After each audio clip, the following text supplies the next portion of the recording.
In the Piano Technicians Guild, I'm kind of known for the tool guy or one of the tool guys, and I take tools and modify them to meet my needs.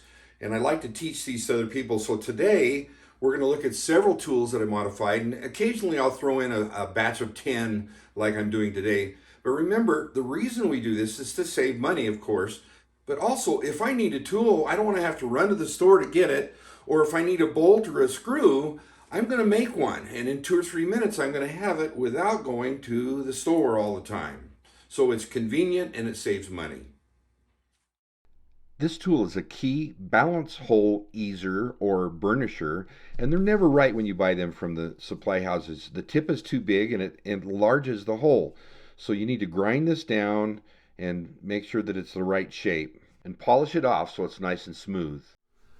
I mentioned this little tool in a former tip. It has aluminum up here, but most of the time I put brass for the tip. But remember, don't ever use a grinder on brass or aluminum because your grinding wheel will fill up with the brass or aluminum and it can explode on you. It's really dangerous.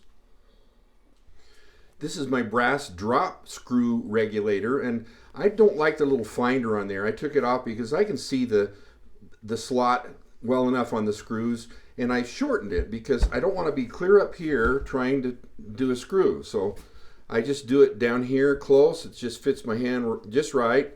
And then on this end, I left it long because you have to go up into the jack adjustment screws. And I also had to thin this down because this is too thick. It won't fit up between the capstans on some pianos. So all you do is just take it to a grinder or actually I did this on a sander, and I just put it in a drill and just rolled it around there on the sander and thinned it out. With all my flange screwdrivers and some of the other ones, I always put a little groove in here with a file. I'll show you how I do that. A little triangle file, a little bit more.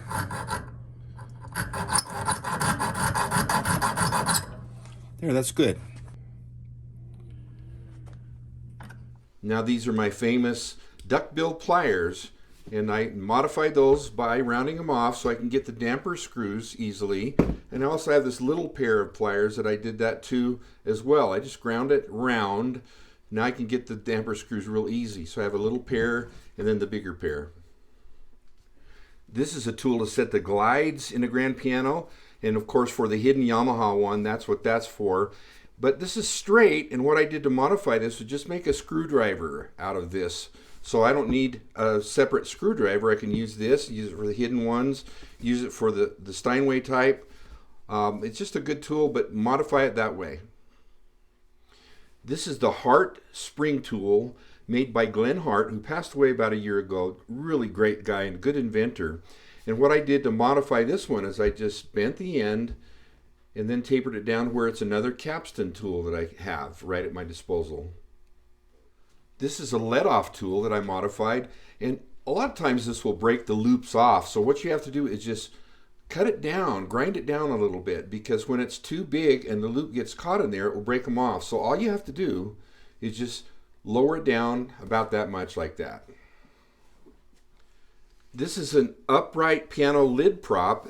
Goes in there, and a student made this for me, and I added a magnet in here, so whenever you take the screws out in upright pianos, you just stick them on there and you don't lose them. Just an extra little magnet I put in. This is a little light I got from Harbor Freight for 99 cents. It's got a nice little light you can set in the cavity of a grand piano.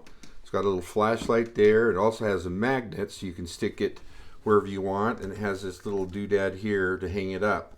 99 cents. This is an offset key spacing tool, and notice that I ground it off so it gets under the punchings of the front rail easier, and I also bent it. You don't need a handle. In fact, if you have this straight and you have a handle on it, I don't know anybody strong enough to really bend them that way, but when you have it this way, you can bend it one way or the other, or even turn it upside down and bend it. And I should have bent this by heating it, but I just bent it, put it in vise, and whacked it with a hammer. So that's the modification there, and then bevel it down in the front.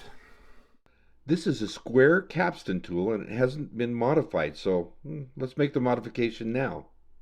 There, modified.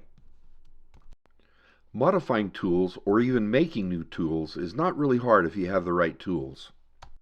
Next, I'm going to show you how I replaced a missing cheek block bolt by just using a bolt I had in the shop and then some simple tools. First, I chucked the bolt into my drill, and then I'll take it to a grinder, and just with the spinning drill and the grinder, I just make the head of the bolt. Make sure you use eye protection and hearing protection when you're using your tools, and obey all the safety precautions.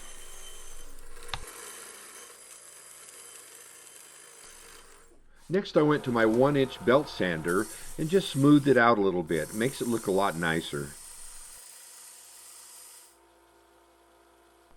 A vise is something every shop should have, so I'm just putting the bolt in the vise and I'm going to cut a groove in it.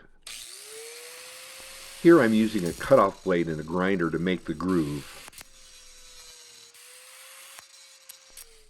Next, it's back to the small belt sander so I can just clean up the groove and deburr it, take all the rough edges off around it. A wire brush attachment on a grinder is also another thing to smooth things out and make it really nice looking. Now here's the end results, and it looks pretty good, but it's functional is the most important thing. Here's a quick summary of the tool modification, tool making part. First of all, modifying tools is easy and saves money. Make tools multi-use tools that do more than one thing. Buy shop tools that can make this job easy. And some of those tools are belt sander, bench grinder, angle grinder, a vise, a hand drill, bench drill, and there's lots of hand tools you should have too.